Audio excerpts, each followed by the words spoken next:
was a fine, upstanding, courageous, God-fearing gentleman. Fine, good, honest, hard-working. Credit to Dodge City and the whole country around. Is he talking about Packy Roundtree? That's what he said. Well, Packy wasn't nothing but a shipless grub staker. Well, Chester, that was while he was still alive. You don't know how to enjoy a joke. I stay around with you very long, I'm liable to die laughing. I don't understand you, Marshal. Don't let that bother you. A lot of people don't. You don't leave a man a lot, do you? You didn't bring a lot with you.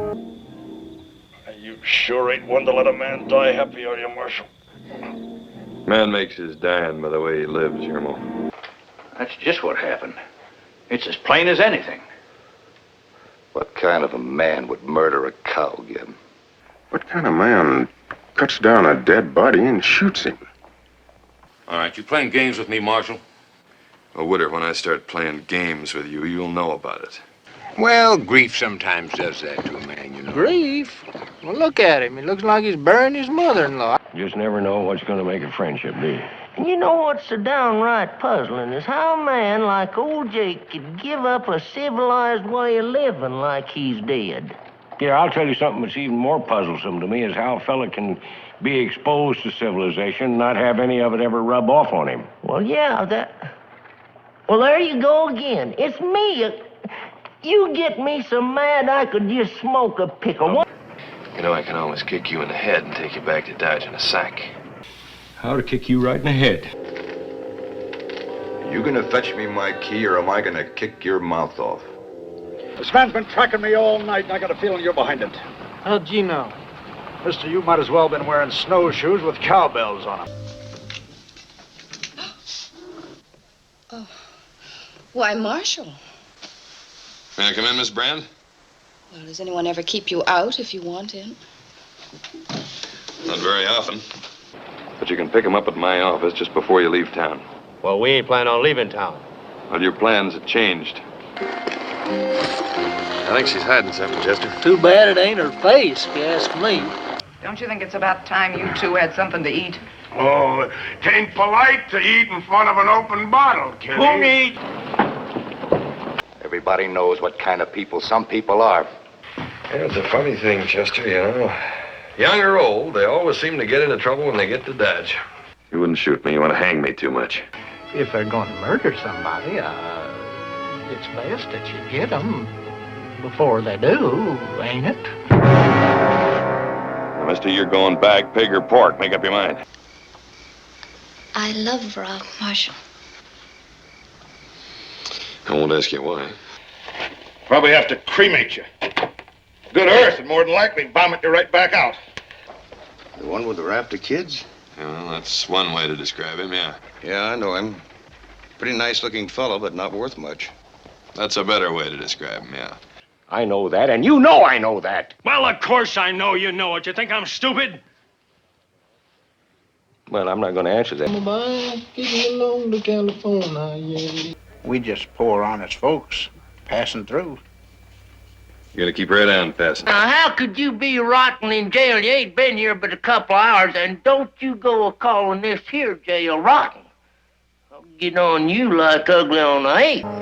Clovis, I wouldn't trust you if you were in church praying. Well, what if he won't tell the truth, though, if he won't talk? And then I'll just have to twist it out of him. I stick around this rotten town long enough, I might have to, but I'm leaving. Good. Saves me the trouble of running you out. All us seminary girls have got class. A poker game in Spearville, but I was being brutally cheated. Yeah, and I suppose you weren't doing any cheating? Of course I was. If that's too hot, I can put some water in it. Oh, no, it's fine.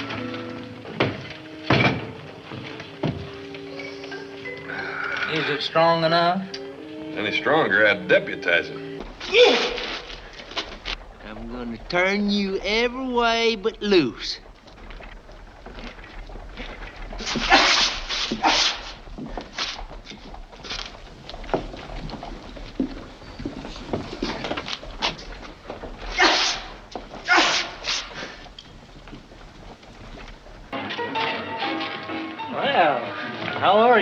this evening, Miss Kitty? Well, I'm all right. Who's been pushing your swing? Dang tired of working so hard all the time. That's what I thought you said. You never worked 2 consecutive days in your life. What kind of days? When I get through with you, Mr. Dillon, he won't know the difference between a tack stab and hind end of a duck. How'd I know that the feller that wrote the writing was writing the writing right? But the only thing you'll miss not going to bed around here is just sleep, that's all. I'll sleep better for it when I do sleep, though, knowing that I didn't miss nothing when I wasn't sleeping. You know. A man that don't work's bound to get into trouble somehow.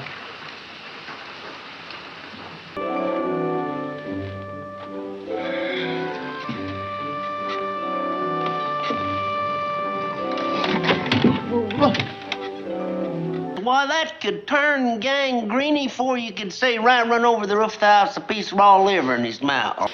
You know who's back in town? Well, I don't even know who's left. I'm a fair shot myself, and I can see pretty good in the dark, too. Now, I may not get all your sons, but you're going to have a smaller family by morning. Why, something wrong? Don't you know yet? Well, I wouldn't be asking you if I did. Well, you would. And he got this terrible itch, and of course he couldn't scratch it, and he just went barking mad. Barking. I'll say it now, Marshal Matthew Dillon. If you don't go to Hades, there's simply and fairly no sense in having the place. That just goes to show you, the more that you learn, the more that you learn. What about Pa? You let me know when he comes to. I'll knock him out again. By golly, you leave the door open, ain't no telling what'll come in. That's usually that Packlanders. He's a feller you gotta walk upwind of, even if ain't no breeze a blowing. Well, forevermore. It just kind of reminds you of a grasshopper on loco weed, don't it? The little woman won't wait for any man very long. Not even if he's a young, handsome, dashing Sir Galahad like you. Oh. Or me. You better leave that alone. You might hurt yourself with it. What in the name of 17 billy goats are you doing here? Doc, I mean, there must be something wrong with all the males in Dodge City if a woman as beautiful as yourself is still single. You an Indian, ain't you? You always half right? Funny law, Marshal. Me a-heading for jail and this half-breed moving around free. Yeah, and he's not wanted for murder, Crown. Not yet, anyway. You touch that hat, you're dead.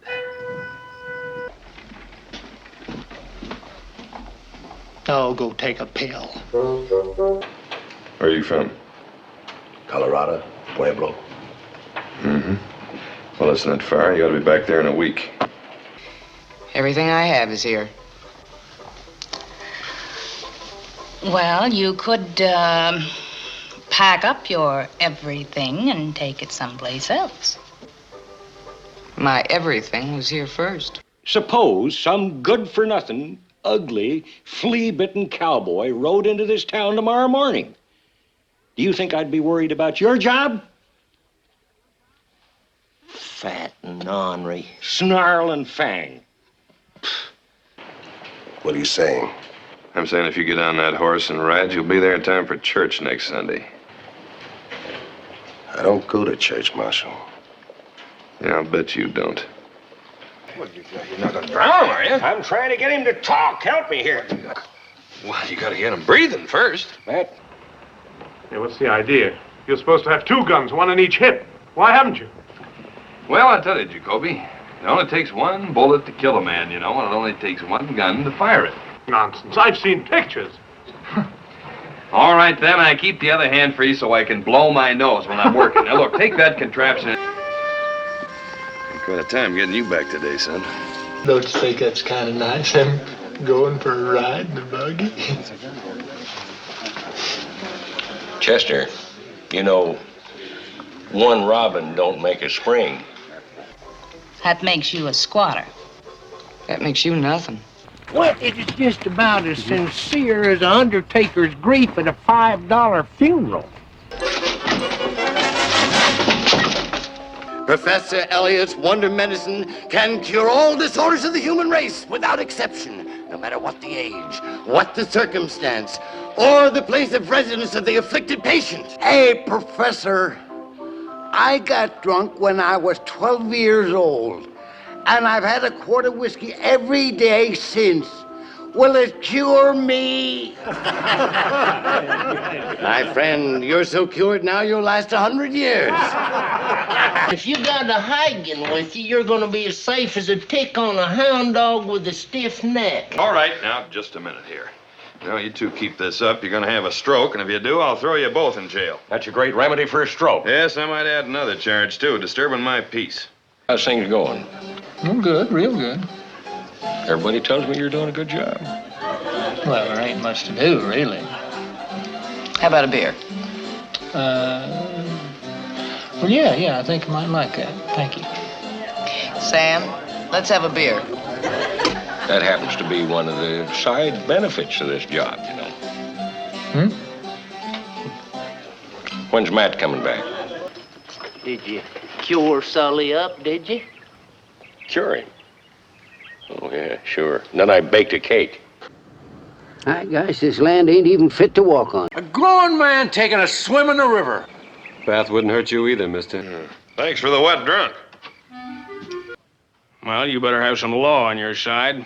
The law I got on my side is I'm big enough to get away with it. Ain't you noticed that, Doc? Yeah. Were you born in a barn? Matthew, I ain't saw no prettier sight since my Aunt Pansy's fourth husband, Uncle Ludi, come home after 10 years of being stoked by a band of picket wire river pirates, and I mean that.